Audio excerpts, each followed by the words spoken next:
сағат жүргізі әр апта құрметтер, дәріптер жүргізіміз керек солайма.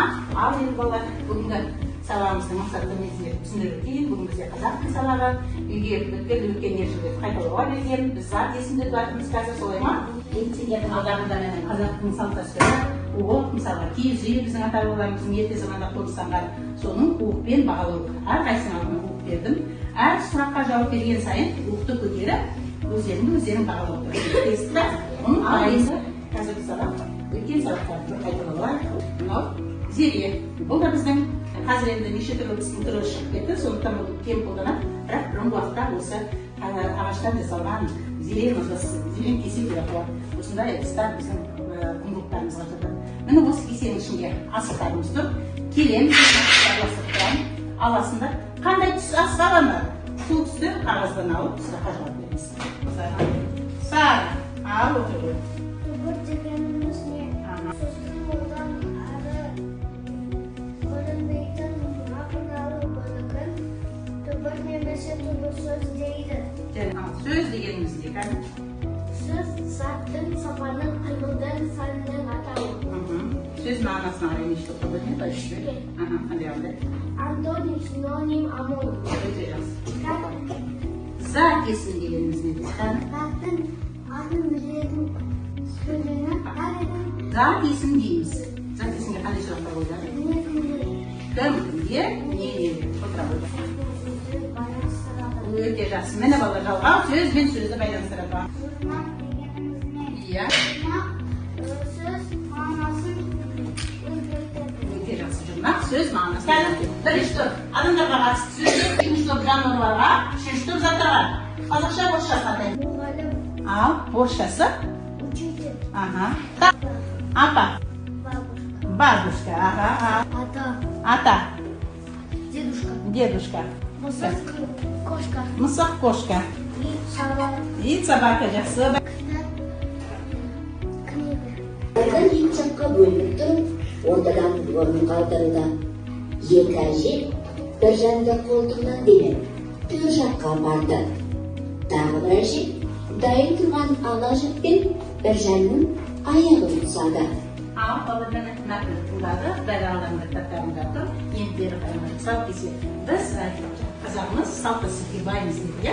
Біз тұсау кесер салты баланың тәй-тәй басқанда тұсауын кесіп екен. Ары қарай тағы да біз қандай салт дәстүрлеріміз бар? Сендер білесіңдер ме? Сүйінші сұрау дұрыс айтамыз. Көрімдік сұрау тұсауды ала жіппен кеседі екен. Бұл ала жіп ешкімнің ала жібін аттамасын, ұрын қарлық жасалмасын, адал болсын деген мағынаны білдіреді.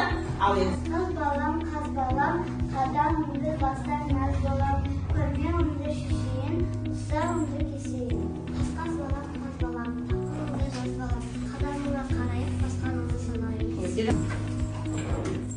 Білімді бол, дана бол, білім бетін, жүйрік бол. жүйрік бол деп барып, кәні кешіп береді екенбіз. Қайшымен қыртып жібер, әдемелеп қыртамыз берді. Енді балдар тұсау кесілген баланы тәй-тәй басып, мына неге бас жаға алып келеді екен, мына матамен жүру керек екен. Келіп, мына жерден таңдайды екен. Кәні Расулулла Шариғаттың қайсысын таңдар едіңіз сен? Қайсысын таңдайсың? Ой, молодец, міне өнерлі бала болады екен, көрдіңдер ме? Міне домбыра, қобыз, өнерді таңдады. Өте жақсы.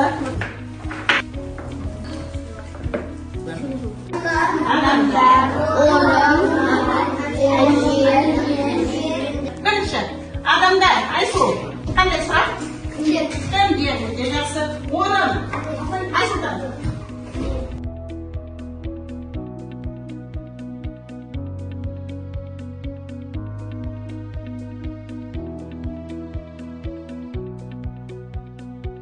Қосымшалы зат есім сөздері. Ал, енді осының түбірін қосымшасын сізбе ғой. Аны жалғанның қосымшаны жұрнаққа жалғанма?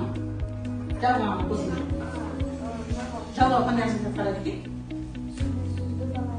Өте жақсы. Өте жақсы. Белгі сөзді сен неге бұлай сыздың? Бұл қандай сөз? Түбір сөз. Түбір сөз дегеніміз не? Одан әрі бөлінген мағыналы бөлігін түбір немесе түбір сөз дейді. Жақсы отыруға өте жақсы жарайсың. Ал бөлікке бала қарайды.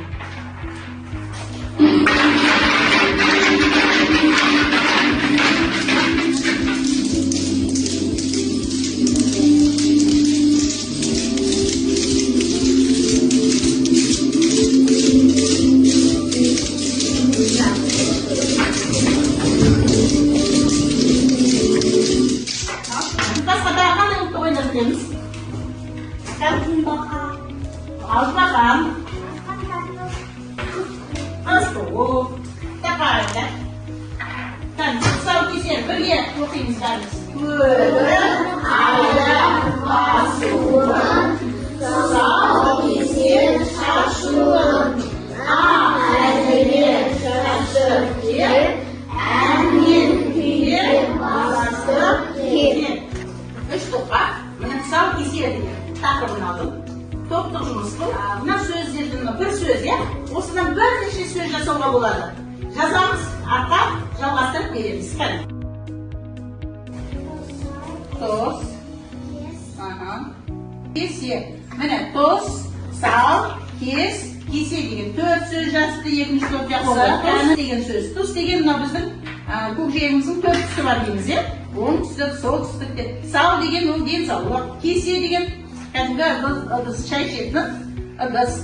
Ал ер деген біз жігіттерімізді ер деп атаймыз. Ау деген балалар бұл балықшылардың қолданатын құралы. Міне үшінші қатар өте жақсы, 5 сөз жазып берді. Әдемі. Сан есім жақсы. Екі. Қай сөз табы? Сан есім. Қандай сұраққа жауап береді? Мүші. Қымыз. Не? Дұрыс. Достар. Кімге өте жақсы? Сатушы. Кетті, сен алып. Жақсы. Мұғалім. Так, дәрігер. Жақсы. Бишілер. Өте жақсы. Бүгінгі сабағымыз ұнады ма? Бәрін түсіндік па? Олай болса, бірінші қолымызбен көрсетіп алайықшы. Кімге қалай ұнады? Өте жақсы. Бәрі керемет түсінді, бәрі жүрекше ұстапты. Бүгінгі сабағымыздың салт дәстүрге байланысты болғандықтан, міне біздің мынау киіз үйіміз. Осының ішінде мына нелер тұр. Сабақты кім қалай түсінді? Өте жақсы түсіндік дегендер. Жасылды, сәл-сәл түсінбей қалдым дегендер. Қоңырда көп іздену керек дегендер қызылды алып, мына қоржынға келіп сала қойыңдар.